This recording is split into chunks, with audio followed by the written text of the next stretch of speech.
Welcome everybody to the Neonatal Occupational Therapy webinar for advanced level practitioners and neonates. My name is Beverley Hicks and I'm a neonatal occupational therapist. I work at University College London Hospital. I'm lucky enough to have worked with babies and families, both in community and acute, for over 20 years. And since 2005, I've been lucky enough to have specialised in neonates. I'm also a NIDCAP and APA professional and a member of the FINE faculty. This webinar is part of an education programme run with Royal College of OT and Health Education England, and it's one of 3 separate webinars and part of a wider blended learning programme that includes in-person workshops. Today we're going to explore stress and pain on the neonatal unit. If you have any questions, please do put them in the question and answer box, and we will have time to look at them and answer them at the end of the presentation. This session will conclude with some practical thoughts on how we can work as neonatal OTs in managing stress and pain. There is an expectation for this webinar that you do have a general understanding of stress and pain on the neonatal unit and have done some reading around it. We aim to cover these learning objectives by the end of the session. So we're going to start by thinking that pain is not a normal experience for fetal life. The fetus does not expect and is not prepared for pain. However, the elephant in the room is that neonatal pain is often not managed well. Few units have pain guidelines and it's a variable use of pain scales. However, we know that preterm infants have more than 16 painful events every day when on intensive care and many, many more stressful. This is the internationally recognised and accepted definitions of pain, with pain normally resulting in damage or entering through an opening or orifice, where stress is more around mental tension. But this doesn't really sum up what it would be like for a preterm infant. If we think about the stressful and painful events every day, babies experience many stressful events: clustered cares, nappy changes, removing tapes, turning, lifting, having NGT and OGT feeds or them inserted. And when we think about painful things, suctioning, which often can be routine, blood tests, which can be frequent, intubation, nappy rash. Actually, having a nappy rash can be extremely painful, and the bedding can also cause pain. Babies do feel pain, however, they may experience it differently to adults, and there are many ways to treat pain both through medication and non-pharmacological management. We often hear that newborns don't feel pain, that they don't feel it the same way as adults, and that there's not a lot that we can do. However, these are myths, and we need to think about how we can support the babies during painful and stressful procedures. Pain on the neonatal unit is often preventable, and it's under-assessed. There is a gradual move to a tiered approach for pain management, which is really good. We're thinking that the first tier is reducing the number of routine painful procedures. So, for instance, moving away from routine bloods on a Tuesday and rather choosing when the baby actually needs it for a blood-bone profile or for a specific infection marker. The ascending pathways for pain are functional by 20 weeks gestational age. And there is a cortical response to a noxious stimulus by 24 weeks. The noxious stimulus transmits up through the spinal cord to the brain. In a child or adult, this pain is then modulated by inhibitory descending pathways, but these are not developed in a preterm infant, which leads to a more prolonged pain and stress response. Our sympathetic nervous system is activated in the presence of stress or pain, preparing us for the flight or fright response. You experience autonomic changes, your heart races, your breathing may speed up, or it may slow down in preparation to run. Internally, cortisol is released and blood is directed away from your gut to your brain and to muscles, and sugars are mobilized to give you extra energy.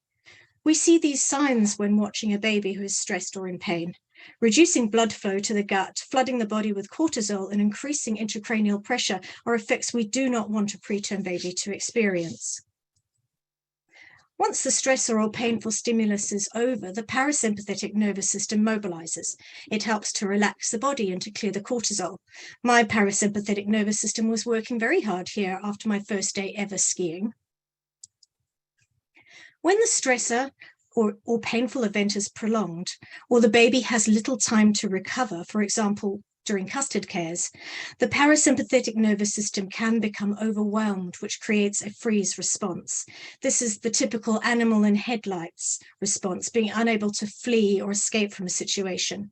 A baby who freezes loses the ability to respond, and you may hear comments like, "He slept the whole way through his cannula insertion."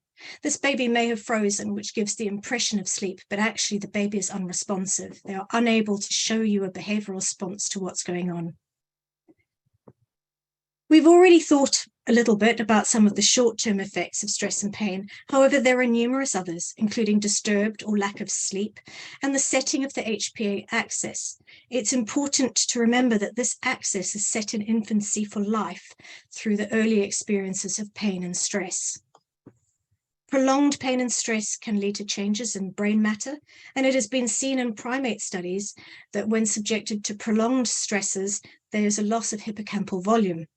Behavior, attention, and poorer scores in developmental tests are also linked with prolonged or ongoing pain and stress. The subject of toxic stress is being researched and talked about and much more. And you may have heard more recently, Niels Bergman has been producing some information about it. It is important to recognize that the presence and interaction with parents can help buffer the effects of toxic stress, making those early relationships even more important. The very environment into which we bring these early or sick babies is another toxic stressor. How we manage pain and how we do cares can also cause a prolonged response in the baby.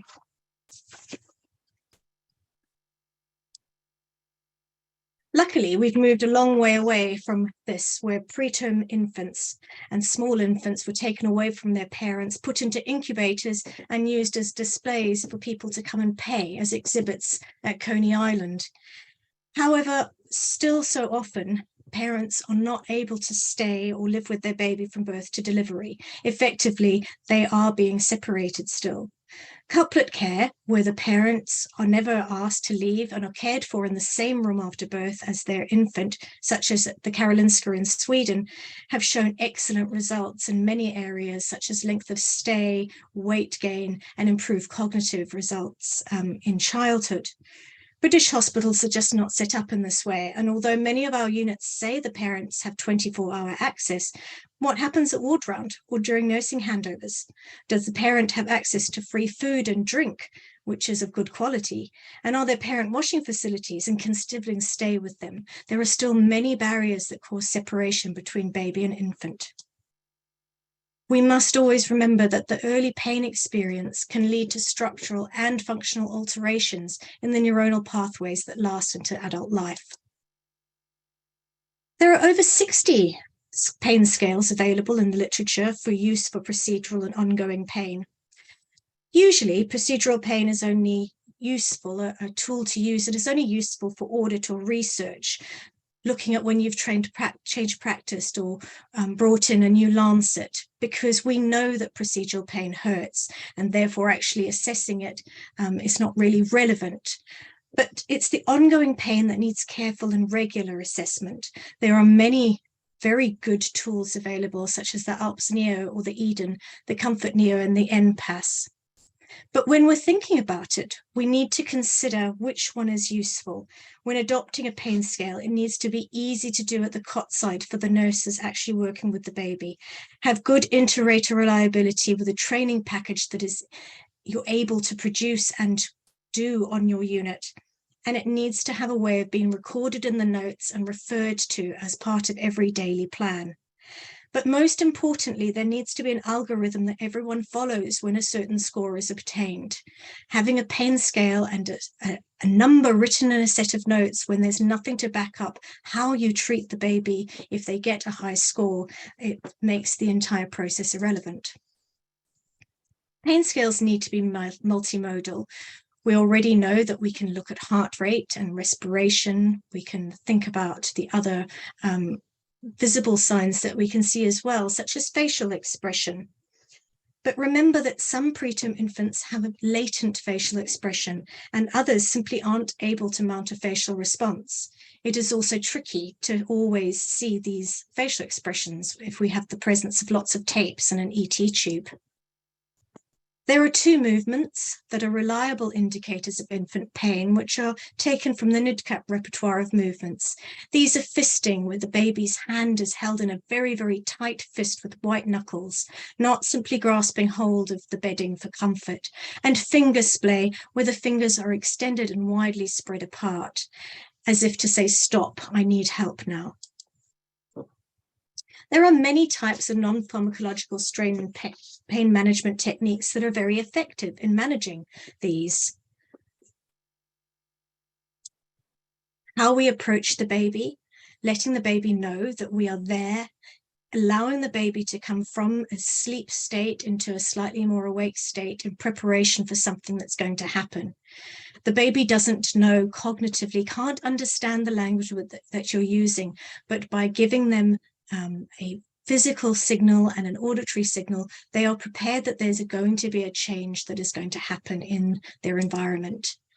Pacing the cares, thinking about responding to the baby's behavioral cues and physiological cues to slow up or slow down or speed up how you're doing it, and making sure that you're adapting how fast or slow you're doing at all times.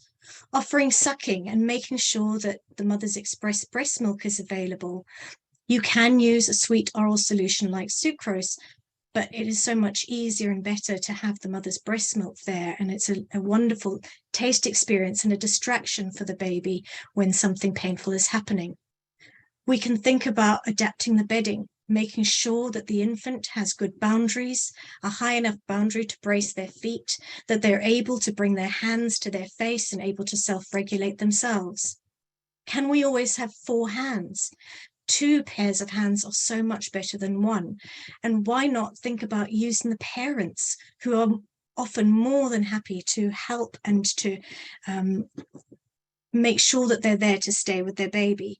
On a busy unit, it isn't always possible to have a second nurse, a doctor, or a therapist helping. So the parent is the perfect person to be there. They have the time to stay with their baby after a procedure, providing loving touch and adapting their comfort in response to their baby. Often we feel the need to protect parents from seeing their babies have a painful procedure. However, in Veronique Perriat's pain study in France, over 70% of mothers asked said that although it was very hard for them to see their baby in pain, they wanted to be there. And of course, we are occupational therapists, so environmental modifications is something that we can very much help with to reduce the stress and pain in an infant. Let us remind ourselves about the occupations of an infant, as primarily that's our role. We need to consider how these will be dependent on gestational age and medical status. For the older baby, like this little boy who's about to go home, he's coping with bathing, and for his parents, it is gaining the confidence to bath him. But it's very important to remember that a preterm or very sick infant's first and primary occupation is survival. To keep their heart beating, to breathe with the support that they need and are provided, and to digest their food and grow. It should come as no surprise that a number of the research studies that we use and that we quote were conducted by occupational therapists. Catherine Limperopoulos showed us that intracranial pressure increased in standard napid change. Lisa Holste showed the prolonged effect of clustered cares and has created the behavioral indicators of infant pain, which is a procedural pain scale.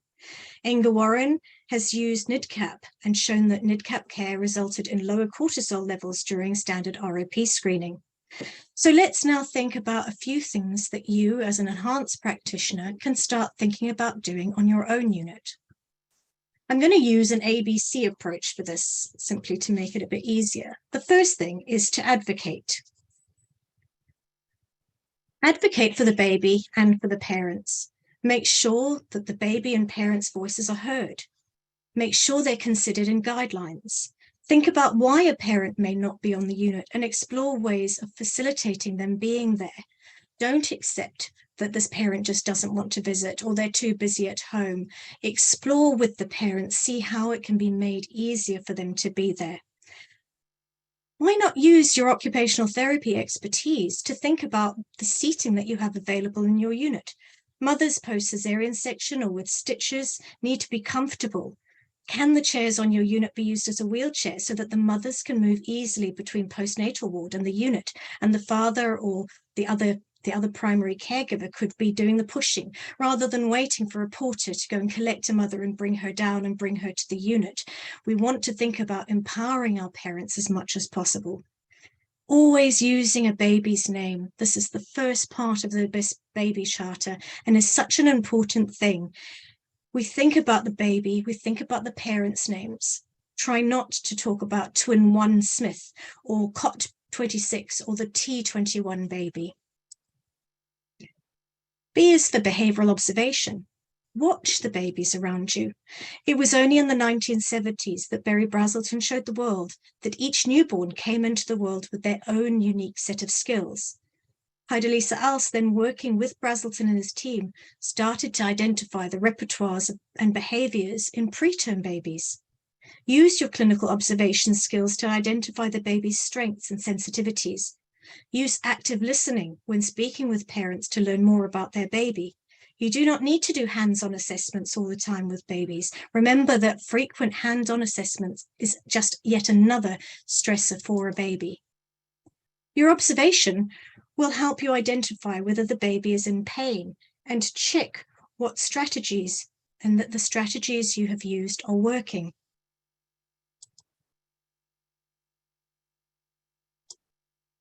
When we think about the strategies as well, we think about what position the baby is in.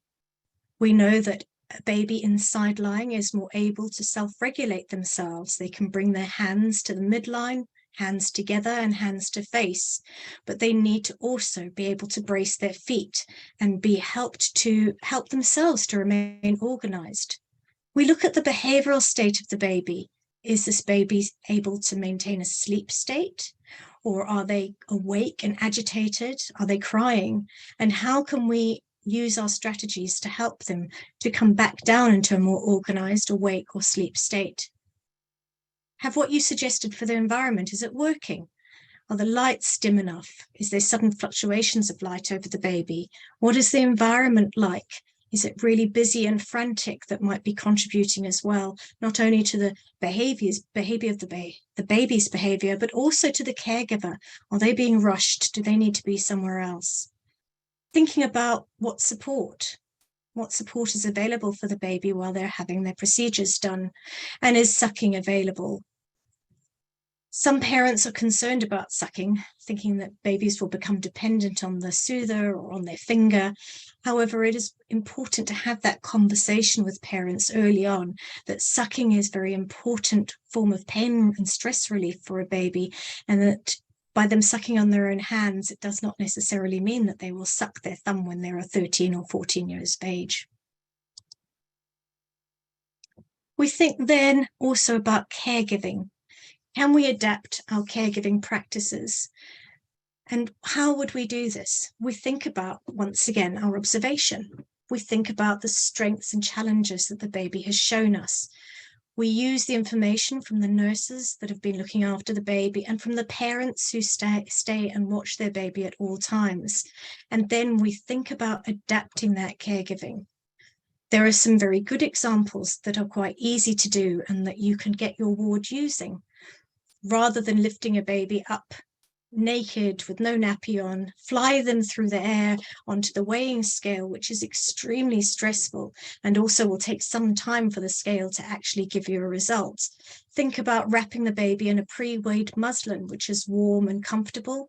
Lift them on their side and ideally have the parent doing the lifting, placing them on the weighing scale and letting them stay settled.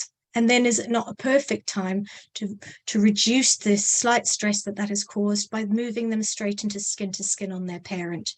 And if the parent can do all of these movements, we know that there is a much better response in the baby.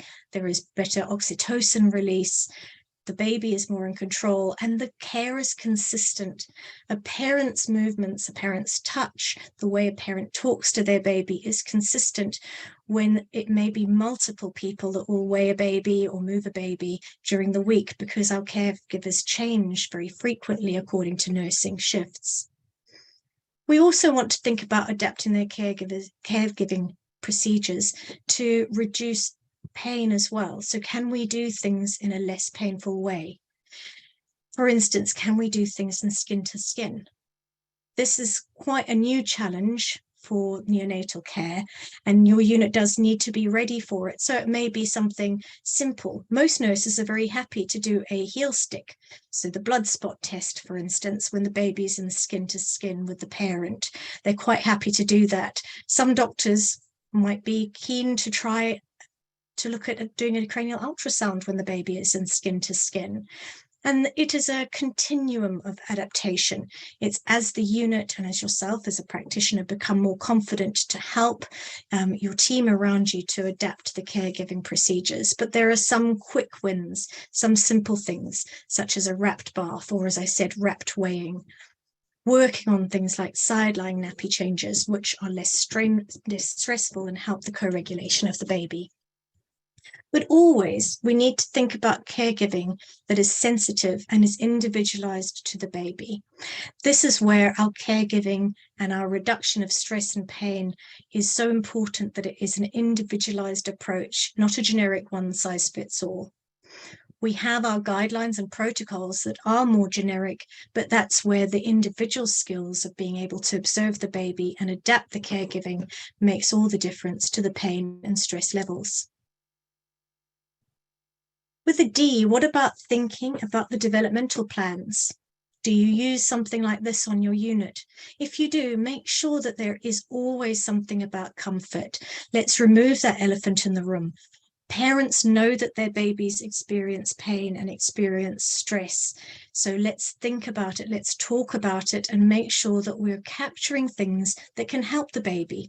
So once again, using the baby's strengths that you have seen and that parent has mentioned to adapt how you're doing things, and give some very simple ideas to the multiple caregivers coming about how you can help the baby to stay calm and comfortable, and how the bed can make the baby more supported and more comfortable as well. Last but not least in our ABC is environment. We are occupational therapists, and we are the masters of modifying the environment. We modify it to always get the best out of somebody. We use this in a graded approach, and it is no different on a neonatal unit. We want to support the baby and the parents and our own best performance. So thinking about having a calm environment reduces anxiety in parents and reduces stress in caregivers. If parents feel welcome, they will spend more time on the unit with their infant as well. But just one word of caution: do not become the sound and light police. Changing unit culture is the only way to manage things, particularly noise. Lead by example, talk in a quiet voice and never over an incubator, and you'll find that others will unconsciously follow you. There are useful things that you can do to help with environment, thinking about possibly doing sound and light audits, or getting nursing colleagues or nurse students. This is a great project for them to do. Think about the equipment that you have available to you. It is expensive. Neonatal equipment like incubator covers and cot canopies are really expensive. But do you have somebody who's able to make some? Or could you think about really using your practical OT skills? Can you reorientate where the cot is so that the overhead light is not shining directly on the baby's face? The baby needs to be in enough light that the nurses and doctors can see them safely, and especially if you have a very sick baby who might have neck or is experiencing something else. But if we just orientate the baby's head a different way, we might be able to reduce the direct bright light onto the baby. And with all of the environmental adaptations, we need to constantly consider where the baby's gestational age is in this, and to think about what the baby needs for that particular time of their development. Babies need light for their eyesight to develop. However, we know that constant bright light and fluctuating light is very stressful for a baby and can contribute to a stress response. You particularly see changes in physiological responses with fluctuating light. So we need to think about what we can do to reduce that. And then we need to think about parental occupations as well. We mustn't forget these. It is really important to think about it. It starts with a chair. Having a chair or a stool to show the parent that they are welcome, to show them that actually they are a really important part of this journey and that they learn very quickly about what their baby likes and doesn't like, and that they're able to share those. On units where the care is given very much in collaboration with parents, we know that sepsis can be picked up several hours before, when a parent says that their baby maybe isn't responding as much, or is quieter than normal, or is more pale. On these sort of units, this is when they would immediately go and look. They would do blood tests, they would check the baby over, they might do a chest x-ray, because they respect the parents' ability to notice those changes, things that we're not able to see because we're not there for as many hours watching that individual baby. So where they work very well in collaboration, there is also a reduced amount of things like stress and pain, a reduced amount of sepsis. And it all starts with making that parent welcome. Your unit might be very small. It might not be possible to have a large reclining chair at every single cot space. However, there is possible, even in this photo, you can see it's a simple stool. This won't necessarily work for a mother who is just post C-section, and it certainly wouldn't be comfortable for very many hours. However, there is something the parent has shown that there is a role for them and that their occupation is really important. So in summary, we've just very briefly thought about pain and stress. We have time for questions, which is what I want to use quite a bit of the time for. But we need to remember that pain and stress are part of the neonatal journey. They mustn't be ignored. They must be acknowledged. And we need to make sure that we are incorporating them into our assessment and into our planning. That non-pharmacological pain and stress management can significantly improve the physiological and behavioral response of a baby, that there are lots of things that doesn't need to be drug therapy that you can do to make a baby calmer and to reduce the cortisol from flooding their system.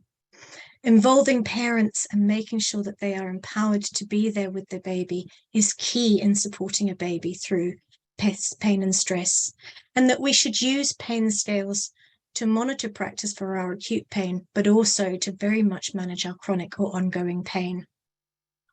This is just a brief thought about how we can do it. And neonatal occupational therapists are very key in the role of pain and stress management, because we also are able to discuss and to have the courage to talk with parents about pain and stress. Our mental health background and our training in this means that we can have those conversations where possibly other members of the MDT find it a bit harder to actually talk about this because they're not sure how to support the parent. We're able to talk about this, and we're also can grade our input and the input to the baby to really support them through. We're going to have time for feedback and for thinking about the questions as well. As I said, I wanted lots of time for question and answers. There will be a knowledge check. So when you get sent this webinar at a later date, there will be a knowledge check that you can see that you have learned something or have found some new knowledge. There's also a 5-minute reflection tool available on the Royal College's website, and strongly encourage you to use this because it is a year of an HCPC audit for occupational therapy, so October will be upon us really soon. There's also going to be a link for you to give feedback about this webinar series. I also wanted to mention that there are further resources and sources of support. I'm sure you're all aware that there are neonatal practice guidelines for occupational therapy available on the Royal College website. These are really important, and there is a fantastic audit tool on there where you can look at your own practice as an OT on the unit and actually see where you are and set some goals for where you want to be in 6 months or a year's time. And this can also help as part of your PDR. There's the foundation level, the e-learning program available on Health Education website, which is really useful for you to think also about the other members of the MDT. We have a career framework, which is currently with the Royal College and hopefully will be released soon, which thinks about what you need to be able to do at the different levels. So at this enhanced level, it will give you some ideas. And there are also additional supervision sessions being run by the Operation Delivery Network. These are peer-based supervision sessions for therapists currently working on a neonatal unit so that we can gain additional support and that we can create a community of learning, a shared resource that we can work together as a small group of neonatal therapists. When you get sent this, please don't be surprised, but there are quite a few references. I've not referenced every one of these on the slides. However, all of these are ones that I feel are very useful and can be very helpful thinking about all the stressful and painful things and how we can look at it. You will find that there will be some on pharmacological pain management, but obviously I've not dealt with that here because we would not be involved in the pharmacological management. So hopefully you will find some of these really useful in the future. And I just wanted to say thank you very much for coming, and yes. Thank you so much, Beverley. It's always a pleasure to listen to clinical experts talk about their area of passion, and that certainly came across in your presentation today. So thank you for that. We do have a few questions, so I will pick those up. But before I get into those, I know it's a burning question for lots of people. We are recording these webinars and they will be uploaded to the RCOT website in due course. We'll be sharing the slides from today's presentation with everybody who's been able to attend live. So and that will also include links to the reflection tool, the feedback tool, and the self-assessment. And the self-assessment is a really short quiz, but it's a way for you to demonstrate that you've applying your learning and thinking. And as Beverley said, you can record this reflection, the 5-minute reflection tool, and that's great evidence of your learning should you be called for HCPC audit, but also as part of your ongoing professional development. So those are just a few bits, and I'll tell you about some of the other activities that we've got coming up in a little moment. But to the questions now.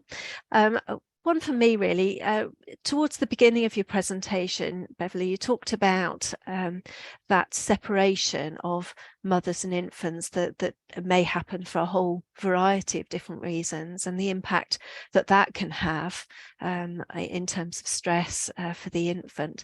What do you think is the occupational therapy role, or how can we as occupational therapists help to perhaps reduce or address those separation issues? Thanks, Sally. I think that there are a number of things, and there's some fantastic practice out there. It also very much relates how much time you've got on the unit, which of course for some of us is not a lot. But I think the occupational therapist can actually go up and speak to the mother.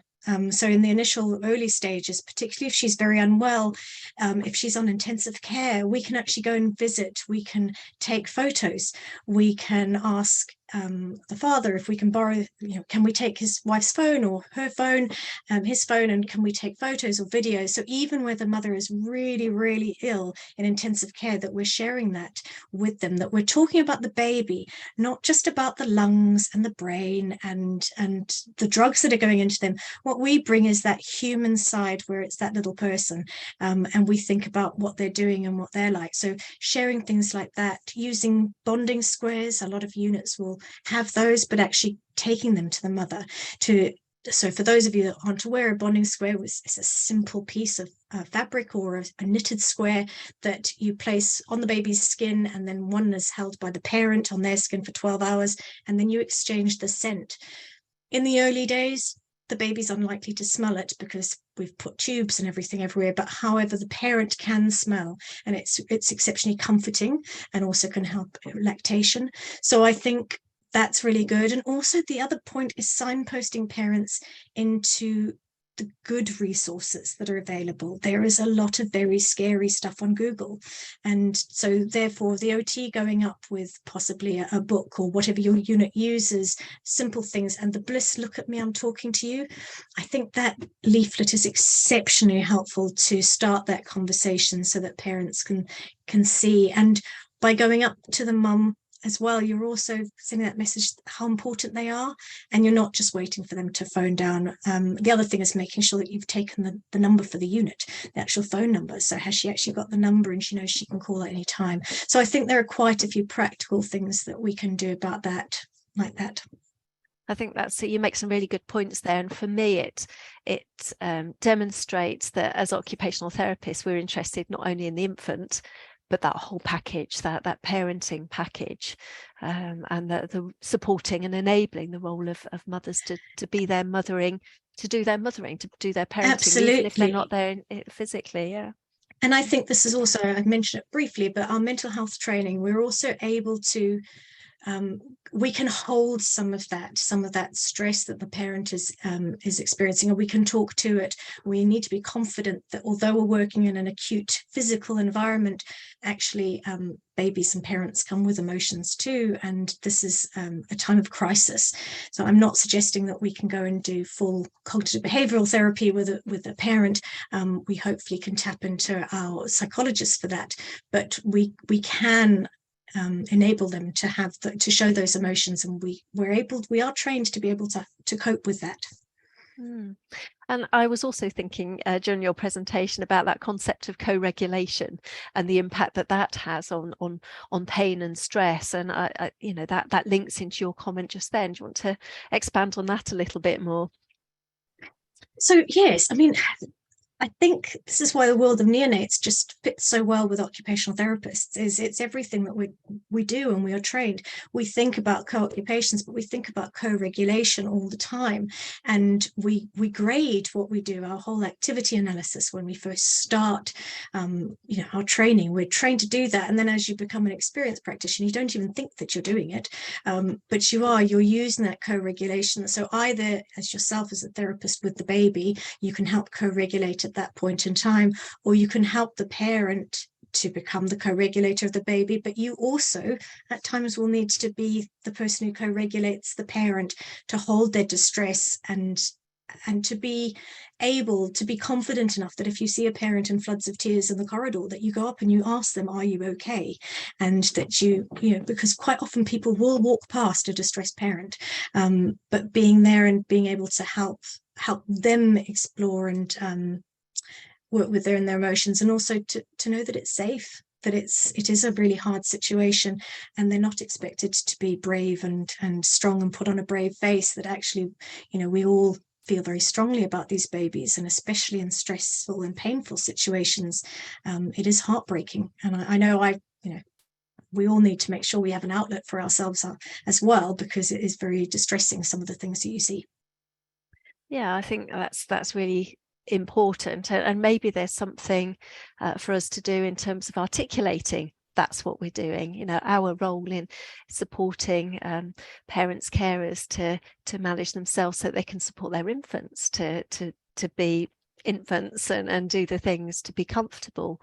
It's not just having a chat with a mum in a corridor, it's actually much more behind it than that. And when I think it comes really to light, if you ever have a parent who's a health professional in your unit, and I remember working with a consultant, or a couple of consultants recently who've had premature babies, and they said, yes, we understand the medical stuff, but we've never been a parent before, and just helping them to take on that role and to understand, try to make sense of what the baby's trying to tell them, because it's through the baby's behavior, that's their form of communication.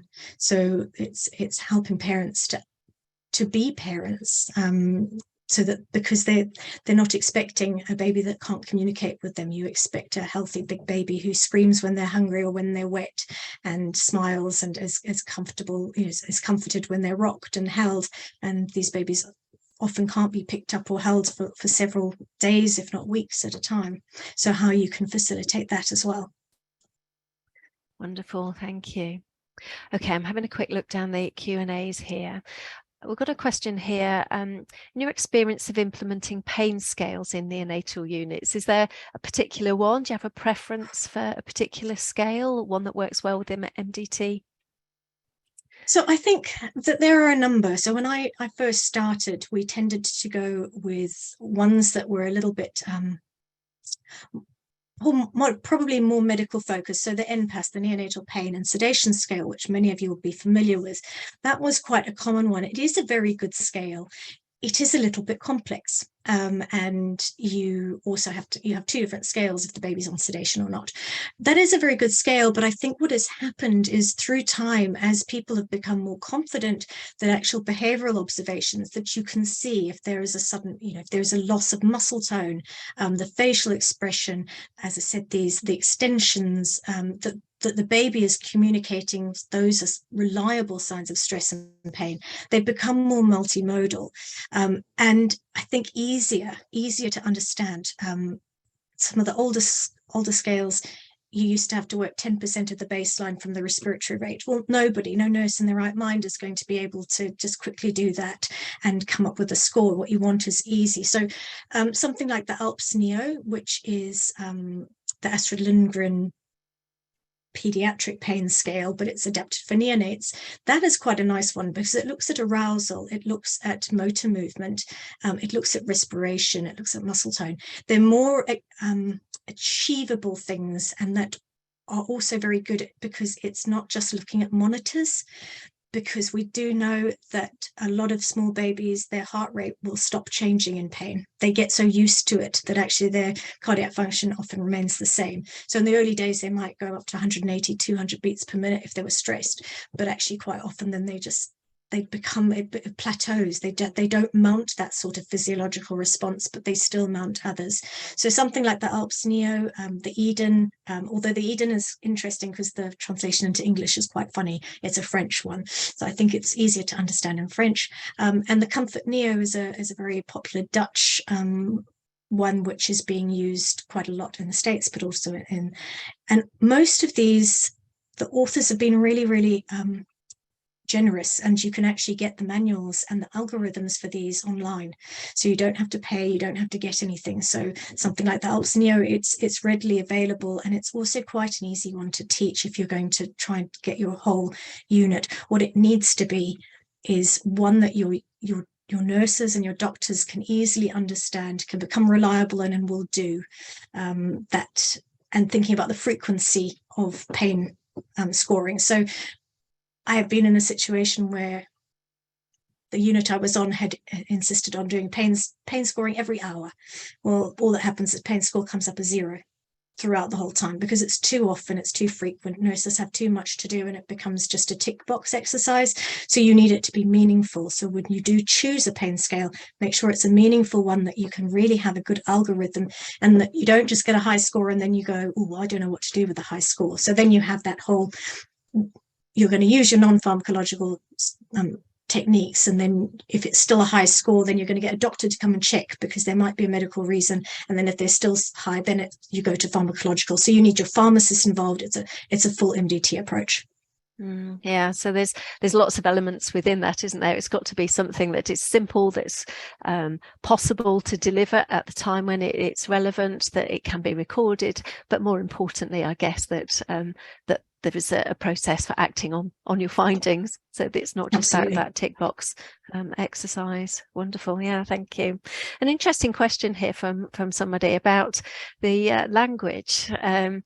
The language of pain and stress, are those, which can be quite emotive as words, are those words that you use in your practice? I do, because it is an elephant in the room. If it's going to hurt us, if we know that if somebody sticks a needle into us, it's painful, and I don't think it's, obviously you need to know where your parent, if you're talking to a parent, about where they're at. You don't want to cause them unnecessary distress. you might want to use discomfort, but actually if it is painful, then you need to, I do talk about it. Yes, we do talk about if this is going to cause pain or your baby is in discomfort. So let's think about ways of reducing that or making it better. But I think where it isn't is out of sight, out of mind, or if we don't talk about it, it doesn't happen. Parents are very aware that their babies are experiencing pain. So it is important to you, though, to use those words. Yeah, I agree. Let's articulate the reality. Sometimes we need to do that in order to address or work out what we need to do to help our infants. And sometimes, another quick thing, Sally, sorry. Sometimes, though, when you do articulate, you might not want to use a totally direct approach. So if you're watching a baby who is in distress with a parent, instead of saying, oh, look, he's showing he's really stressed because of that, it might be using your observations that you've gone and say, I wonder if we just carefully turned him to his side and brought his hands together, if he might want to suck his hands. You have already an idea of what could help, but you're not going to, particularly with a parent, you're not going to tell them, because we never... we're not experts over parents. The parents are the experts in their baby, but we have additional training to help them understand what they're seeing. So I do like those two little words, the I wonder words. So you can think about, rather than saying, oh, he's in pain, let's do this. It's, oh, I wonder if we try this, can we make him more comfortable? So I suppose that's where the wording might come in as well. That's a phrase, I wonder, that I use a lot in my clinical practice. As you say, it's that thinking out loud, thinking together. Because we're not the experts in that little person. The people closest to them are. Absolutely. Okay, we've got a couple of questions or comments about the long-term impact of pain and stress on children's development. You mentioned that in your presentation, the impact on attention and cognitive development. Can you tell us a little bit more about, why is it important that we get this right in the early days? Sure. I mean, there is so much research out there. The area that is tricky always is there's so many variables with preterm infants, but there are a lot of studies that have linked, a number of procedures and things like that. But what we do know from a purely physiological, practical level is that cortisol is a very, very important corticosteroid. We need it to function. All of us have to have a certain amount of cortisol in our bodies, or else our bodies don't function, which is why we all need a certain amount of stress in our lives just to be able to function. But if we have repeated stressful, painful events and we're flooding the brain all the time with cortisol, it's not hard to see that the hippocampus, which can become overwhelmed because it can't clear the cortisol fast enough, that's the area where things like visual spatial skills are, and a lot of our attention. And then we look to see children later on who are referred to us in community, and these are children who are having trouble with visual spatial skills, with processing difficulties, with attention deficit. And I'm not saying it's always just pain that causes that. However, it's that multitude of all that, the genetic predisposition to things, but also then being born early. There are so many things out there in the research. It alters pain perception. So, for instance, they did a very famous study quite a long time ago where they gave a control group of, they had a control group, an experimental group of little baby boys, and they did circumcisions. And half the team got standard circumcision with no analgesia, and the others had analgesia and had much more. And when they came to do the 9-month immunizations, those babies who'd had no analgesia when they were circumcised had a much bigger pain response to those who'd had analgesia. And this is where that whole HPA axis gets set for life. So our earliest experiences. But it's not only those painful and stressful things, it's thinking about also the big part is our sensory environment, which can become a huge stressor. So we know that we have a lot more sensory processing disorders in babies that are born preterm, and a lot of cognitive. Being born preterm is tough. You have a much higher risk of many things, but it's interesting about the altered pain perception. I worked with a 9-year-olds in community a couple of years ago whose parents had a WhatsApp group saying shower tonight, and they'd get hold of all their neighbours on that on the nights that they were going to give her a shower, because water touching her skin was painful for her. It was actually painful. She had a very significant form of the pain perception, and allodynia. So she would scream the place down at age 9, and honestly, it was incredible. That some babies don't register as enough pain, so then they're more at risk of harm. And there's a big link with behavioural outcomes as well. And there's that interplay that if you have experienced a lot of things, your parent may want to protect you more from things as well. And so it's a very complex situation, but there are a lot of long-term outcomes that are linked to ongoing pain that are not great. I think what you've highlighted there is the importance of absolutely getting it as right as we can in the early days, because we know that there is a long-term impact, and there may well be other things that we're not aware of that are linked to this. So it is absolutely important that we get it right. Absolutely. Got a question here about facilitated tucking for babies. Is that something you can tell us about to help manage that pain? Yeah. So well done. Somebody's read Anne Axelin's work. Well done. So Anne Axelin is one of the researchers. So facilitated tucking is literally what it says. So it's actually helping the parent, ideally, to keep the baby in a tucked, flexed position. So using their hands. Some people will call it a hand hug. We don't use the word containment anymore. Well, we try really hard not to, because containment has got very different implications now. If we think about containment with a child with autism or something like that, it's a different way. We don't think about restraint when we think of containment, but we think about, so a baby, obviously, if in a flexed position, is more comfortable. Flexion is comfort, is more organized. And if you help the baby be nice and tucked up and you use your hands like that, it's not restraint, it's just helping them keep in the midline and keep tucked up. And it has been shown to be more effective in reducing pain than the use of sucrose, which would be a distraction technique. So actually it's better to have your parent holding you nice and tucked up than having something sweet, for instance. Marvellous, thank you very much. I suppose a general question from somebody here about, there's a lot of things, isn't there, around these non-pharmacological approaches to managing pain and stress.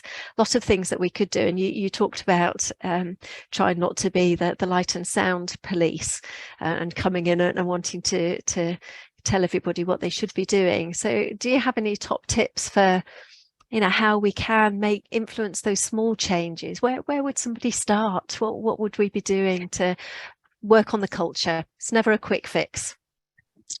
Our own practice. And I'm the first one. I have quite a loud voice, and I have to remind myself all the time. And I think it's tricky when you are working with a nurse or with a parent that, you are often talking over the baby of an incubator, but, making sure that we're not shouting across the unit, that if we want to talk to somebody, we go up, that we talk in a more quiet voice, so that we're not sort of telling people off. I think this is where any therapist or any nurse or any doctor can come unstuck, but I do think it can be a pitfall for occupational therapists when they're quite new on the unit, is to become the sound and light police. So you go around saying all the lights need to be off. Actually, half the time I spend going around saying the lighting's not safe enough and it's not good enough for the parents or for the nurses to be in so much dark. It's thinking about how you can make it dark over the baby, and that's the important thing, is to start thinking about getting people to think it's not actually the outside light, it's what's actually on the baby's space and how we can do that. But it is very much by practice. So even thinking about the sensory things, don't wear strong perfumes, don't wear shoes that make lots of noise, keep your voice down when you speak to somebody. It's rare that somebody will talk back much louder if you've brought your voice right down. If you talk nice and calmly and quietly, they'll often come and meet you. And see if you can also have conversations away from the cot side, if at all possible. And that's one way that you can possibly then maybe start getting the ward round to think about, do they have to do all this talking at the cot side? Can we talk outside first and then come in and just do the bit that we need to? So, and change is slow, but we know the most effective way of adapting the environment in a neonatal unit is through changing our own practice. It's much more than doing light and sound audits and having the ears that light up and over the cots and things like that. It's not being punitive, it's just doing good practice. Absolutely agree. It's about role modeling, isn't it? You know, that's our best tool, I guess, for changing practice in whatever field we want to change it in. I do have a particular pair of shoes that I wear when I visit a particular school where I know that squeaky shoes are not very helpful. So I liked your comment about that particularly. Okay.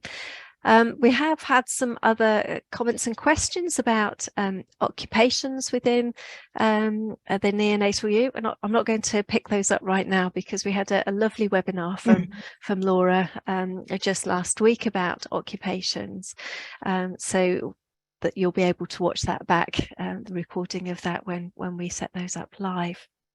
I think we'll wrap it up there. Beverley, let me just mention a few other things for people who are watching this, particularly those of you that are watching this live. We have one more live webinar in this current series, which will be taking place on the 6th of February at 4 p.m. and that's the focus of that is on neonatal frameworks and their relevance to occupational therapy. So if you want to find out about that webinar, then do look up on the RCOT events page.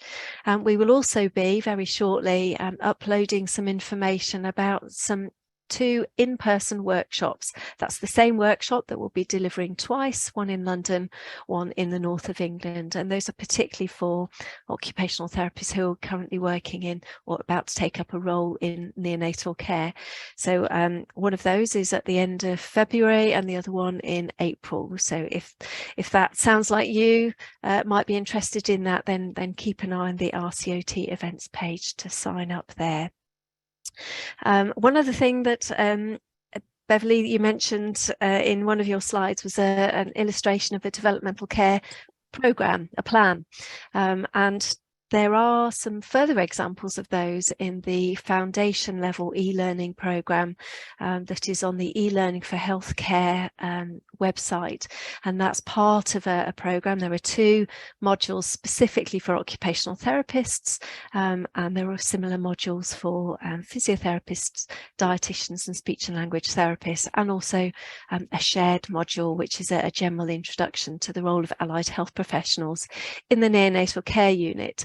So we've got information about that on the RCOT website, and we'll send out links with other information after this webinar to those who are attending. So do go and have a look at the e-learning program if you've not done so already, and follow those links to look at the attachments with some great examples of care programs. I think that leaves me then just to say to Beverley, thank you once again for the session today. It's always a pleasure to listen to my neonatal colleagues talking about their work, and we look forward to seeing some of you at a future event. Thank you for joining us today. Thanks very much, Sally.